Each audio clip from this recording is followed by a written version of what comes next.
5 seconds. Start. Mr. Vice Chairman, sir, I would like to speak on this bill in the interest of the rapid economic growth in the country.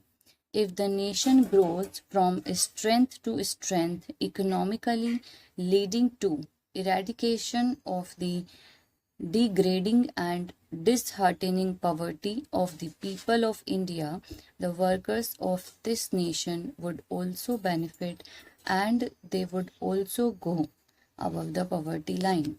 Sir, I would like to mention here that the plantation crops, as understood by the term so far, namely coffee, rubber, tea, and cardamom, have been giving this nation substantial amount of the much coveted foreign exchange annually. It must be noted that coffee exports alone have given our country during the last 5 years over rupees 1000 crores in foreign exchange by way of export earnings and export duties. I must also bring to the attention of this House that the famed tea industry in India today has become a sick industry affecting lakhs of workers and the tea planters. Sir, we ought to know that in the agricultural sector, the plantation labor is the best organized one and is getting nearly the same treatment, facilities, and amenities like the industrial labor. Sir, coming from a plantation district of Karnataka, I sincerely agree with the welfare measures provided in the Act must be faithful, implemented, and strictly enforced.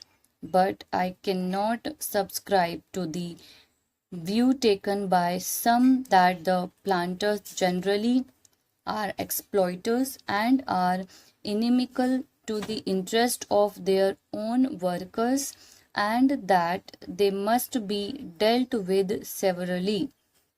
Sir, most of the planters of today are educated and they know that contented labor is conducive to productivity and peace in the estates and therefore would like to provide all the welfare measures and amenities to the workers. Sir, I like to point out some of the very draconian, discriminatory, and invidious urban directed amendments made in the Plantations Labor Amendment Bill 2013. Sir, the Plantations Labor Act is sought to be applied now even to holdings of 5 hectares and above employing 15 persons and more. Originally, in the bill brought before the Joint Committee, it was sought to be applied to holdings of 6.5 hectares and above. It would be realistic to make an amendment to the present bill to raise the size of holdings from 5 hectares to 6.5 hectares. Sir, we must bear in mind the economic viability of small plantations of 5 hectares and the financial capacity of the small planters to fulfill the obligations cast on them to provide housing and crèche facilities.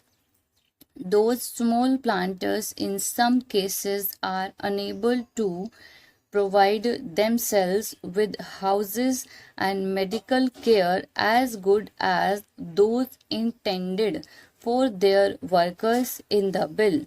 I am sure that good many small holdings will go into liquidations, unable to bear the burden when the prices fall, as in the case of tea today.